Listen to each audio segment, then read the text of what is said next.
You may remember the Declaration of Human Rights was adopted after World War II in 1948 by the General Assembly of the United Nations.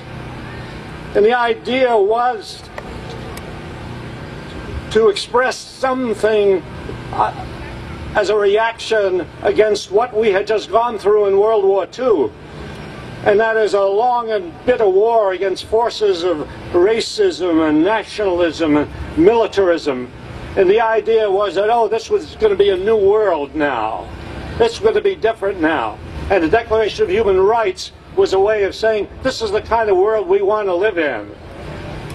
And if you look at the Universal Declaration of Human Rights, you'll go down through the articles. Basically, the idea is that every human being anywhere in the world is entitled to certain basic human rights.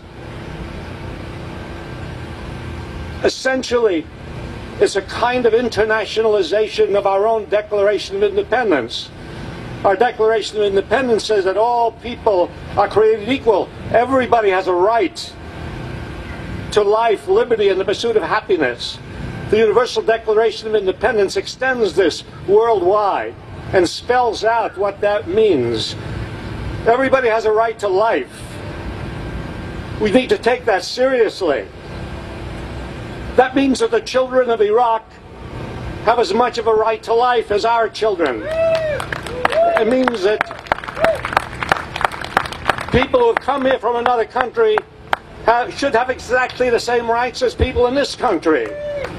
It means that everybody has a right to health care, no matter who they are, no matter where they come from. That nobody has a right to say, these children do not have the right to an education because they are the children of people who don't have the right papers. That is a shameful act.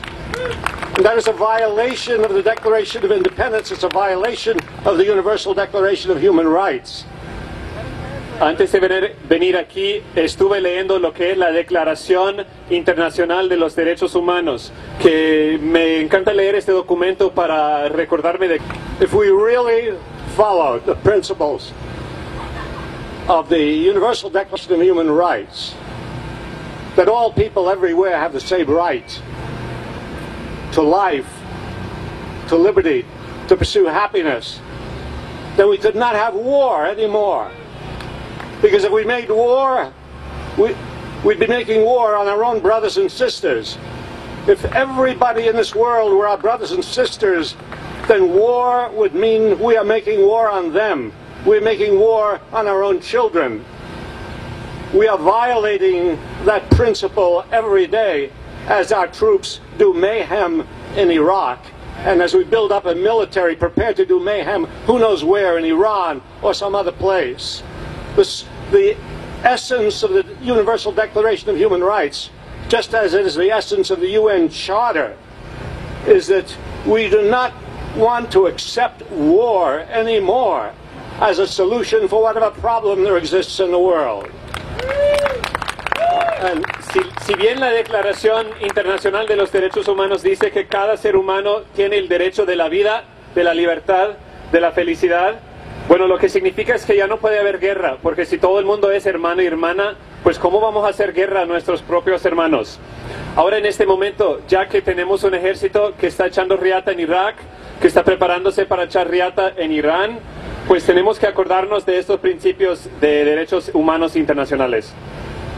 We have to get over this narrow and bigoted definition of patriotism, in which this definition, this distortion of the idea of patriotism, which says that you must obey your government whatever it does, and that only the people living within this particular area have a right to your feelings of sympathy and brotherhood and sisterhood. That is not patriotism. That is totalitarianism. And it is not democracy. Tenemos que pasar más allá a una definición de lo que es el patriotismo, tenemos que tener una definición amplia de lo que es el patriotismo. El patriotismo no significa únicamente obedecer al gobierno en todo lo que dice. El patriotismo no es querer a algunos porque eran nacidos en algún lugar y odiar a otros porque eran nacidos en otro lugar. Eso no es el patriotismo. If we want to have a humane and truthful definition of patriotism, we have to distinguish between the government and the people. And we have to understand that the interests of the government may not be the interests of the people, that the interests of the government may run counter to the interests of the people. The Declaration of Independence says that governments are artificial creations. They are set up by the people of the country in order to ensure certain rights, an equal right to life, liberty, the pursuit of happiness. And when, and these are the words of the Declaration of Independence, when governments become destructive of these ends, it is the right of the people to alter or abolish the government. We are in that situation now in this country.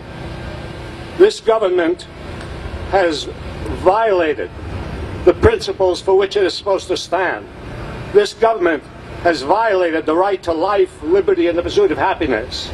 It has violated the right to life of those thousands of Americans who have died in Iraq. It has violated the rights of their families. It has violated the rights of Iraqi people in the hundreds of thousands. It has violated the rights of people in this country by taking the enormous wealth of this country, which could be used for health and education and child care, and squandering that wealth on weapons of destruction. Yes, weapons of mass destruction. That which Iraq was supposed to have, but which the United States possesses in greater quantity than any country in the world. Este gobierno ha violado los derechos humanos que tenemos en este país. Este gobierno viola los derechos de los miles de personas que han muerto en esta guerra en Irak, que no tiene sentido. Ha violado los derechos de sus familiares. Y más aún, este gobierno dice que anda en la búsqueda de armas de destrucción masiva en el resto del mundo, pero realmente es el gobierno estadounidense que tiene la cantidad más grande de estas armas de destrucción masiva. They talk about globalization. By globalization, they mean the right of corporations to go anywhere they want, roam anywhere they want, do whatever they want, pay whatever wages they want, under whatever conditions they want, without regard to borders. That's what they mean by globalization. We need a different kind of globalization. We need a kind of globalization which means that people have a right to go wherever they want in the world. Just as people have a right in this country to go from one state to another. People should have a right to go wherever they want in the world. If you have a right to pursue happiness, you should have a right to pursue that happiness wherever you want to pursue it. We need to think about a world in which we wipe out national boundaries, in which you don't have to deal with passports and visas and quotas and all of the bureaucratic obstacles that stand in the way of people moving around the world to wherever they can pursue happiness. Abajo a las fronteras, abajo las visas, abajo los pasaportes, abajo las cuotas, que todo el mundo ande por donde le dé las ganas. It's ironic that we are building walls around the world to keep people out, to keep people from going from one place to another. We're building a wall along the southern border of California to keep Mexicans out of the territory that we stole from them in the Mexican War.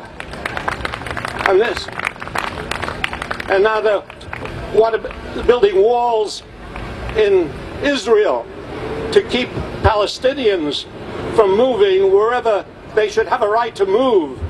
And it's ironic that this government is building walls, and the Israeli government is building a wall. And you may recall that when the Berlin Wall was built, we were outraged.